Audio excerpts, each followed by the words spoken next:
കണ്ണൂരിലെ dental college വിദ്യാർത്ഥി നിതിൻ രാജിൻ്റെ മരണത്തിൽ ഡിവൈഎസ്പി സുധീർ കല്ലന് സസ്പെൻഷൻ. ഡോക്ടർ റാമിനെ അറസ്റ്റ് ചെയ്തതിൽ വീഴ്ച വരുത്തിയതിനാണ് നടപടി. സുധീർ കല്ലനെതിരെ നടപടി സ്വീകരിക്കാത്തതിനെതിരെ ഹൈക്കോടതി രംഗത്തെത്തിയിരുന്നു. വിവരങ്ങളുമായി നൃപൻ ചക്രവർത്തി ഞങ്ങളുടെ പ്രതിനിധി ചേരുകയാണ്. നൃപൻ, കോടതി ഇടപെടലുകളിൽ ഒടുവിൽ നടപടിയെടുക്കേണ്ടി വന്നു. എന്തൊക്കെയാണ് ഈ ഉദ്യോഗസ്ഥൻ വരുത്തിയ വീഴ്ച? എന്തൊക്കെയാണ് പുതിയ വിവരങ്ങൾ? തീർച്ചയായും അജിത്, അത് ഈ കോടതിയുടെ ശക്തമായ രൂക്ഷ വിമർശനമായിരുന്നു ആഭ്യന്തര വകുപ്പ് മന്ത്രിക്കെതിരെയും ആഭ്യന്തര വകുപ്പിനെതിരെയും അതിരൂക്ഷമായ വിമർശനമുണ്ടായി. കണ്ണൂർ അഞ്ചരക്കണ്ടി ഡെന്റൽ കോളേജിലെ 1ാം വർഷ BDS വിദ്യാർത്ഥിയായിരുന്ന നിതിൻ രാജിന്റെ മരണവുമായി ബന്ധപ്പെട്ട സംഭവത്തിൽ അന്വേഷണ ഉദ്യോഗസ്ഥനായ DSP സുധീർ കല്ലൻ ആണ്. അദ്ദേഹത്തിന്റെ നടപടിക്കെതിരെയാണ് കോടതി രൂക്ഷമായ വിമർശനം കഴിഞ്ഞ ദിവസങ്ങളിൽ നടത്തിയത്.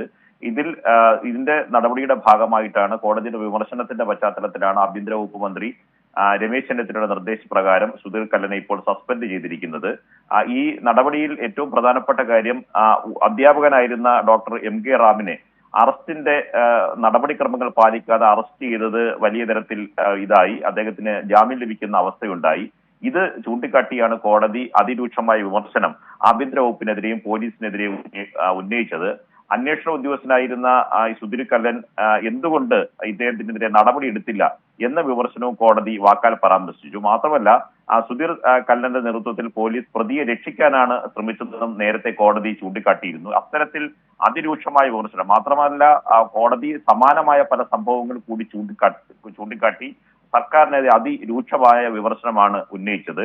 ആഭ്യന്തര വകുപ്പിന്റെ പരാജയമാണെന്ന് ഹൈക്കോടതി ചൂണ്ടിക്കാട്ടി. മാത്രമല്ല, ADGP MR അനിൽകുമാർ അടക്കമുള്ളവരെ സസ്പെൻഡ് ചെയ്തപ്പോൾ എന്തുകൊണ്ട് സുധീറിനെതിരെ മാത്രം നടപടിയെടുത്തില്ല എന്ന ചോദ്യം ഉന്നയിച്ചു. സവക്കറെ കുറിച്ച് ചോദ്യം തയ്യാറാക്കി അധ്യാപകനെ സസ്പെൻഡ് ചെയ്തു. പക്ഷേ ഇത്തരം ഗുരുതരമായ ഒരു കേസിൽ ഇത്തരത്തിൽ വീഴ്ച വരുത്തിയ ഉദ്യോഗസ്ഥനെതിരെ എന്തുകൊണ്ടാണ് ആഭ്യന്തര വകുപ്പ് നടപടിയെടുക്കാൻ മടിക്കുന്നത് എന്ന ചോദ്യം അടക്കം ചോദിച്ചുകൊണ്ട് അതിരൂക്ഷമായ വിമർശനമാണ്. മാത്രമല്ല, നിതിൻ രാജിന്റെ മരണവുമായി ബന്ധപ്പെട്ട് സർക്കാരിന്റെ അന്വേഷണത്തിലെ അനാസ്ഥയും ഒപ്പം തന്നെ പ്രതിയെ അറസ്റ്റ് ചെയ്യാനുള്ള കാലതാമസം, തുടർന്ന് അതുണ്ടായ വിവാദങ്ങളൊക്കെ തന്നെ നിതിൻ രാജിന്റെ രക്ഷകർത്താക്കളടക്കം തന്നെ രംഗത്തെത്തിയിരുന്നു. മുഖ്യമന്ത്രിയെ കണ്ട് പരാതി അറിയിച്ചിരുന്നു. ഇതിന്റെ കൂടി പശ്ചാത്തലത്തിൽ വലിയ വിവാദമാകുന്നതിനിടയിലാണ് റാമിന് ഇങ്ങനെ അറസ്റ്റിന്റെ നടപടിയുമായി ബന്ധപ്പെട്ട നടപടിക്രമങ്ങൾ പാലിച്ചില്ല എന്ന വിമർശനം ഉണ്ടാകുന്നത്, വിവാദമാകുന്നത്. അതിലാണ് കോടതി അതിരൂക്ഷമായ വിമർശനം നടത്തുന്നത്. ഒപ്പം തന്നെ അജിംഷാ സൂചിപ്പിച്ചതുപോലെ ഗത്യന്തരമില്ലാതെ അവസാന ആഭ്യന്തര വകുപ്പിന് ഇദ്ദേഹത്തെ DYSP സസ്പെൻഡ് ചെയ്യേണ്ടി വന്നിരിക്കുന്നു എന്നതാണ് ഏറ്റവും പ്രധാനപ്പെട്ട കാര്യം.